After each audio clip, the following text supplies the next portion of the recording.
Дзень добры, шановнае панства! Вёска Крамяніца. А знаходзіцца гэтая вёска ў Зельвенскім раёне Гродзенскай вобласці, былое вялікае княства літоўскае, сёння Рэспубліка Беларусь. Тут вось ёсць яшчэ вёсачка Дольная Крамяніца, ёсць Горная Крамяніца, а гэту вёску калісьці называлі яшчэ Касцельная Крамяніца. Ну дык у гэтую вёсачку давайте мы з вами зараз і завітаем. Наперад! Ты мой, дружина моя, звез меня туда, где роду нема. Звез меня туда, где роду нема. Не ради мага, мне судимого.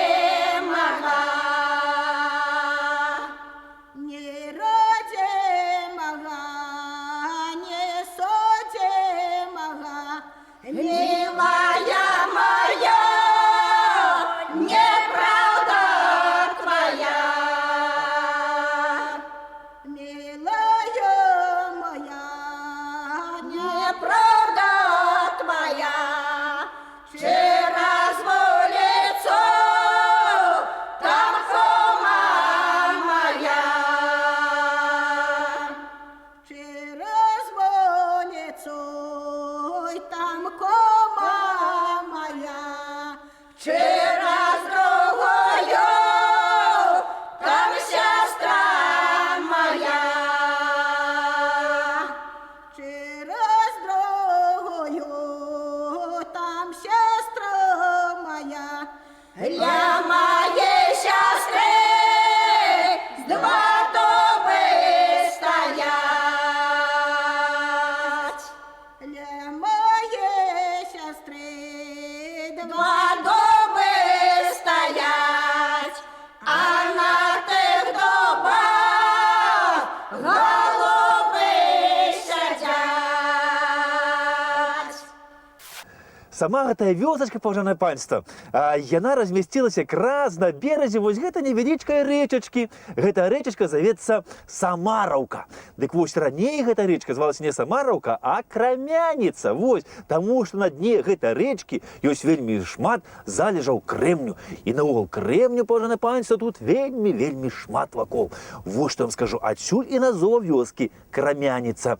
Ну, а рэчачка гэтая, яна цячэ толькі па Зельвенскім раёне. Даўжыня всего таки 14 километров. Ну, але вы не глядите, что она такая невеличкая речачка. Я вам скажу, что эта речачка упадае далі ў Зельвянку, а там у Нёман і аж у Балтыйскае мора нясе свае воды. І калі б, можа, не гэта речачка Самараўка, то Балтыйскае мора, можа б, і не было такім, як яно ёсць сёння.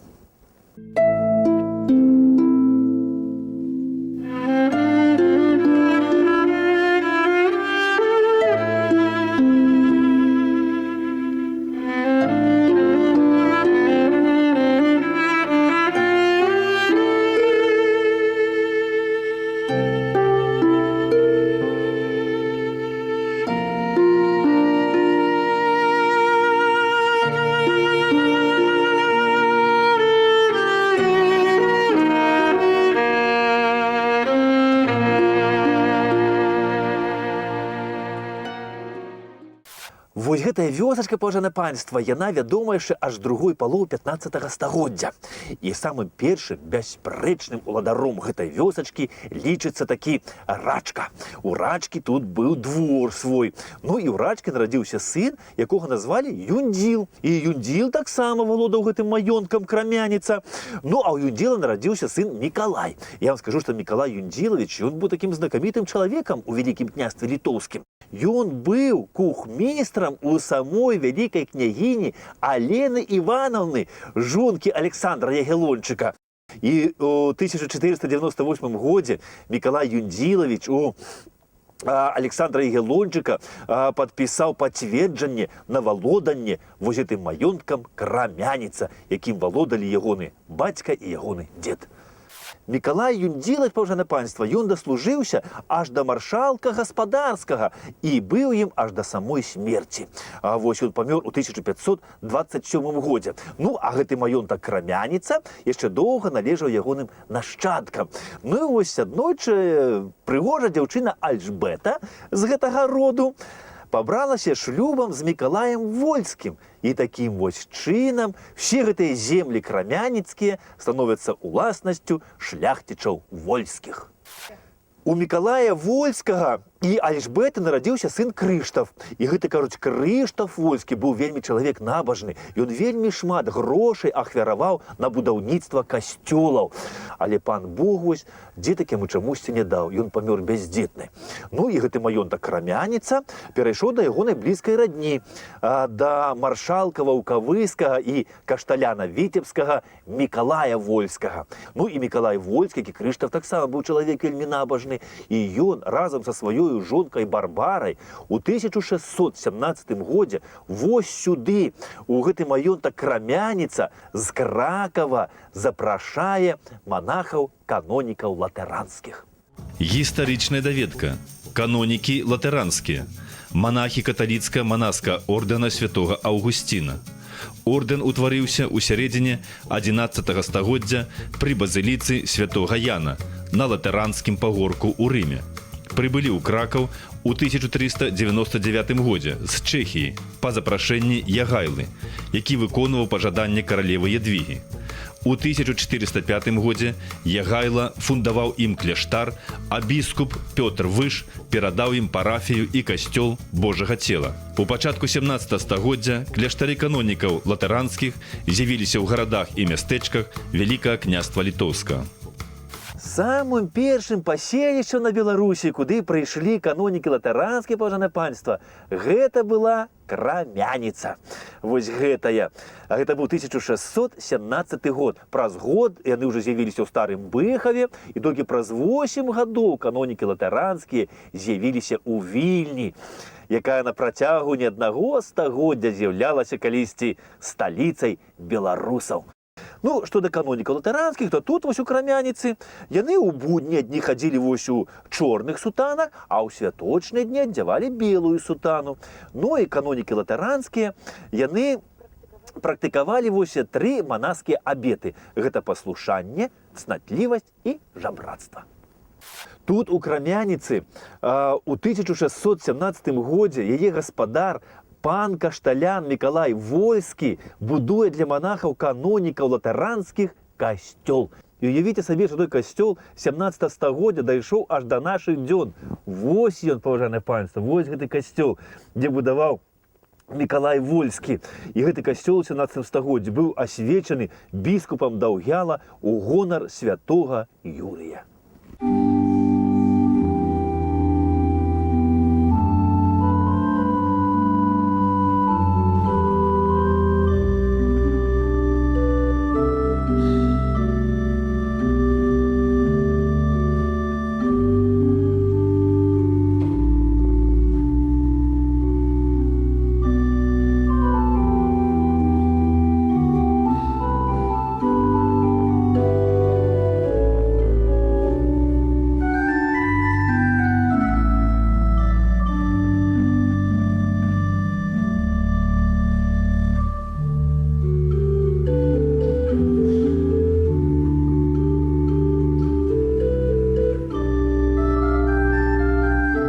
У гэтым касцёле пахаваны фундатары, гэта пан кашталян Мікалай Вольскі і ягоная жонка Барбара з роду воінаў. І дзякуючы таму, што гэты касцёл не зачыняўся, не перабудоўваўся, а тут захавалася іхняе надмагілле. Вось пані Барбара тут паказана ў манаскім адзенні, а пан Мікалай, ён у рыцарскіх даспехах. Тое, што Вольскі паказаны тут у адзенні рыцара, гэта не выпадкова. З'яўленне такіх помнікаў, як кажуць мастацтвазнаўцы, абумоўліваў той патрыятычны ўздым, які перажывала Рэч Паспалітая на працягу 17 стагоддзя. Былі ў гэтым стагоддзі толькі 32 мірныя гады. У атмасфере вайны людзі нараджаліся, жылі і паміралі. І гэта садзейнічала стварэнню культа воіна, воінскай доблесці і патрыятызма. Кампазіцыя аздобленая калонамі, гербам, расліннымі ўзорамі, і мастацтвазнаўцы выказваюць думку, што аўтарам скульптуры мог быць мясцовы скульптар. Такі кампазіцыйны прыём з'яўляецца арыгінальным і не сустракаецца больш ні ў адным з храмаў Беларусі.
Разам з касцёлам, паважанае панства, пан кашталян Мікалай Вольскі і ягоная жонка Барбара з роду воінаў тут будуюць і кляштарныя будынкі для манахаў, канонікаў латаранскіх. Кляштар тут яны заснавалі 20 чэрвеня 1617 года. І гэтаму кляштару вось вольскія дораць две суседнія вёсачкі тут, а таксама 15 маргоў сенажаці, 15 валокаў зямлі, а таксама ўсю зямлю вось вакол касцёла гэтага і кляштара.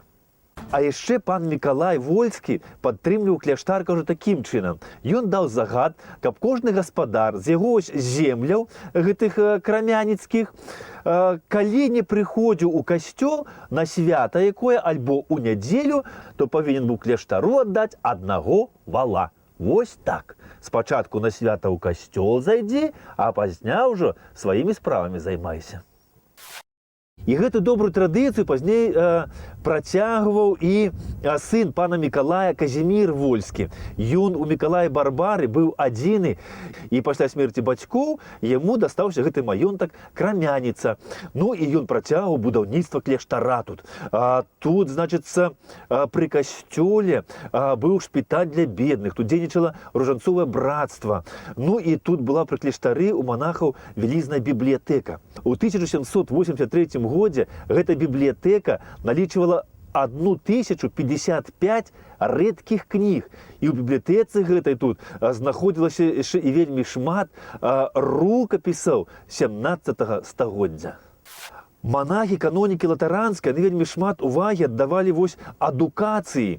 Яны самі шмат чыталі і вучылі гэтаму сваіх прыхажан. Яны будавалі школы. І ў 17 стагоддзі тут, у Крамяніцы, пры кляштары была школа, дзе дзетак вучылі не толькі чытаць і пісаць, а і розным навукам. Вось, і праіснаваў тут кляштар вось канонікаў латаранскіх да 1832 года. Яго закрылі адразу пасля паўстання шляхецкага 1831 года. А самыя рэдкія кнігі з гэтай бібліятэкі адсюль былі вывезены ў Петербург.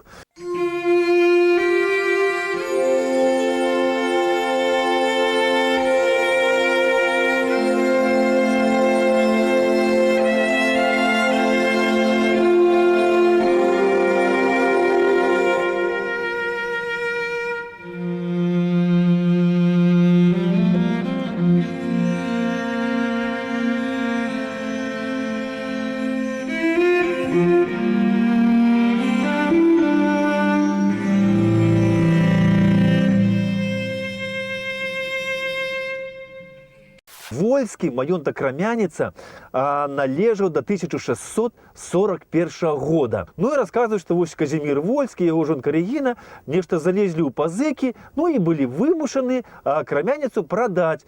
а набыла крамяніцу у іх жонка, значыцца, уладара Беластока Крыштафа Весялоўска Александра Весялоўская. Александра і Крыштаф, яны, значыцца, збудавалі ў гародні кляштар брыгітак, і ў 1643 годзе увесь гэты маёнтак крамяніца дораць менавіта вось манахіням брыгіткам. Гістарычная даведка. Брыгіткі і брыгітанне. Члены каталіцкага манаскага ордэна, заснаванага Брыгітай, дачкой шведскага князя Біргера. Першы кляштар ордэна створаны ў 1334 годзе ў паўднёвай Швецыі. Пасля смерці Брыгіты ордэн пачалі называць брыгіцкім. Ордэн ствараўся галоўным чынам для жанчын, аднак у яго маглі ўступаць і мужчыны, якія былі ў ім духаўнікамі. Існавалі змешаныя для брыгітак і брыгітанаў кляштары, а былі і толькі жаночыя. Ордэн хутка пашыраў свой уплыў. На Беларусь брыгіткі трапілі праз Польшчу. Статут і традыцыі ордэна спрыялі таму, што ў яго ўступалі, як правіла, дзяўчаты са шляхецкіх і магнацкіх сем'яў, што вызначала трывалае эканамічнае становішча кляштароў брыгітак і брыгітаў. Статут брыгітак, паважанае панства, ён не патрабаваў вось ад манахінь такога абавязковага ўстрымання і беднасці. Ну, як той казаў, можна так, а можна і гэтак. Ну і ў гэты манаскі ордэн ішлі дзяўчаты, канешне, з такіх багатых сем'яў, шляхецкіх і магнацкіх. Ну і ордэн быў вельмі багаты і ад улад меў, ну, поўную падтрымку і розныя прывілеі. Так вось, напрыклад, у 1661 годзе брыгіткі былі цалкам вызвалены ад ваеннага падатку. Тут у крамяніцы вось касцёл і кляштар гэта была ўласнасць канонікаў латаранскіх. А вось усе землі гэтага маёнтка крамяніца гэта ўжо была ўласнасць святых сёстраў брыгітак. Самі яны тут не жылі ў крамяніцы, а кіравалі ўсім з гародні. А вось тут на гэтых землях крамяніцы, значыцца, усім займаліся іхнія адміністратары. Ну, брыгіткі, паважанае панства, яны тут адразу адмянілі закон, які дзейнічаў пры вольскіх. Вось, ну, што калі хто не быў у нядзелю альбо на свята ў касцёле, то павінен аддаць вала. Валы патрэбны былі сялянам. Ну, напрыклад, каб вазіць лес, вось, бярвенне да рэчкі і сплаўляць гэты лес у гародню на патрэбы кляштара брыгітак. Ну, а ўзімку сяляне тут пралі на патрэбу кляштара там лён, воўну, ну, шмат чага рабілі. Ну, і наогул я вам хочу сказаць, што вось святыя сёстры трымалі у вялікай строгасці вось сваіх сялян, маёнтка крамяніца. Ну, напрыклад, яны забаранялі мясцовым сялянам прадаваць там валоў, кароў, авечак за межы маёнтка, а таксама забаранялі дзяўчатам выходзіць замуж за межы маёнтка. Ну, строгія такія былі, я вам скажу, гэтыя святыя сёстры, ну і мясцовае сялянне пачалі пакідаць свае хаткі, трошкі ад іх уцякаць. Значыць, у лепшыя месцы. Так вось у 1762 годзе у маёнтак Андрэя Укольскага уцякло аж 9 сялян вось крамяніцкіх. Ну і сёстры брыгіткі, яны пакрыўдзіліся на пана Андрэя, хацелі на яго суд ужо падаваць. Ну, але той падышоў да справы, ну, як кажуць, па-людску. І манахіням заплаціў 1300 злотых, чым яны засталіся вельмі задаволеныя.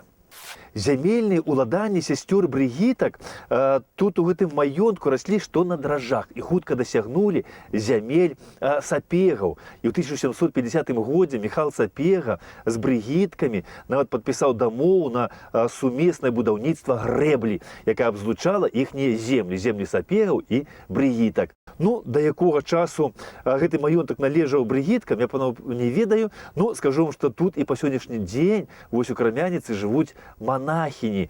Ну, правда, ўжо іншага ордэна, ордэна святой Кацярыны Александрыйскай. Тут у крамяніцы, вось у гэтым кляштарыку, яны жывуць, моляцца Богу і тут дапамагаюць людзям.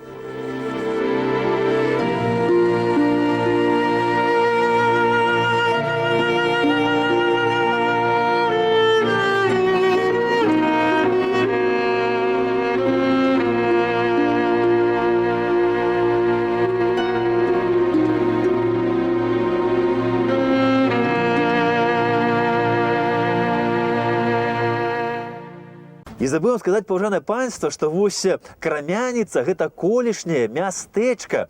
І мястэчкам яно ўжо было пазначана яшчэ аж у 1613 годзе на мапе Тамаша Макоўскага. У сярэдзіне 19 стагоддзя тут у мястэчку Крамяніца быў касцёл. Ля касцёла быў шпіталь для бедных. Была пры касцёле тут школа. Ну а яшчэ вось у мястэчку тут дзейнічала карчма, вадзяны млын. З 1832 года тут дзейнічала вінакурня. Ну і гэтае мястэчка Крамяніца не абышлі, канешне, і падзеі 1863 года. За падтрымку паўстанцаў Кастуся Каліноўскага мясцовы ксёндз Іосіф Мінчэўскі быў арыштаваны і асуджаны на высылку ў глыб Расіі. І назад на радзіму ён вярнуўся толькі ў 1883 годзе, калі яму было ўжо больш за 70 гадоў.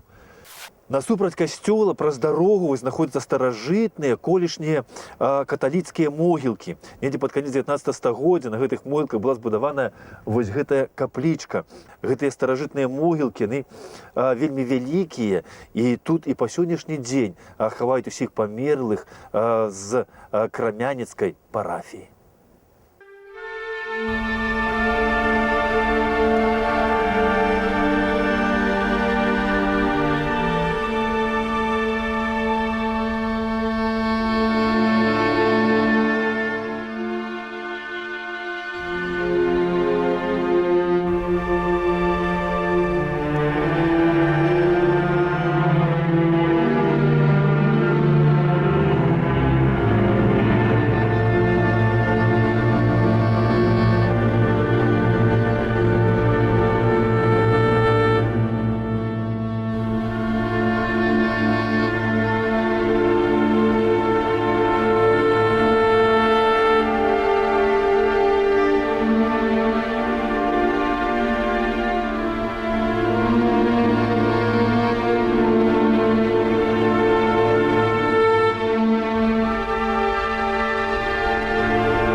Падчас бальшавіцка-польскай вайны ў 1920 годзе гэтыя землі былі занятыя чырвонай арміяй.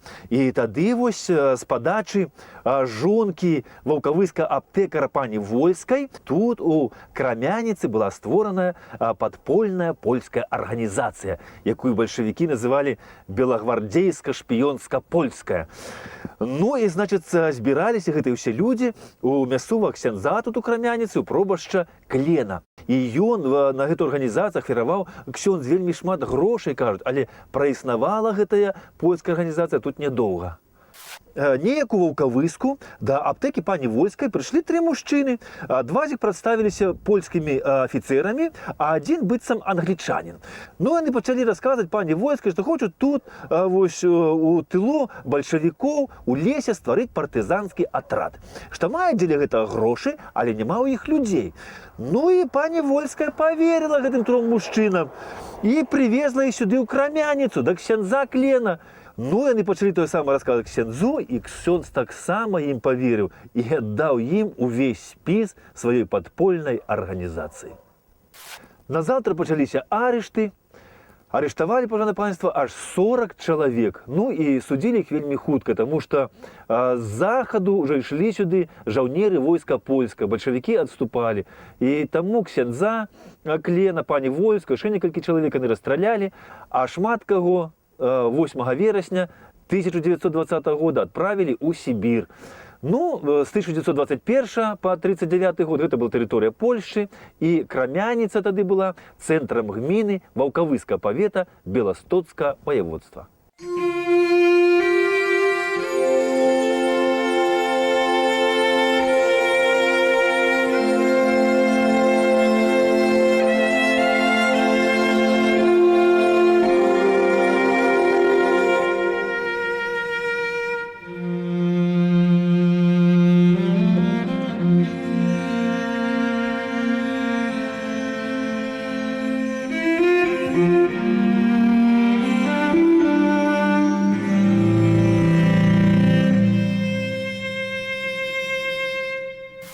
Сустрэліся ля студні гэта 2 кабеты, ды адна другой кажа, пані Вальжына, мае куры перасталі несціся, можа параду дасце якую што рабіць ім.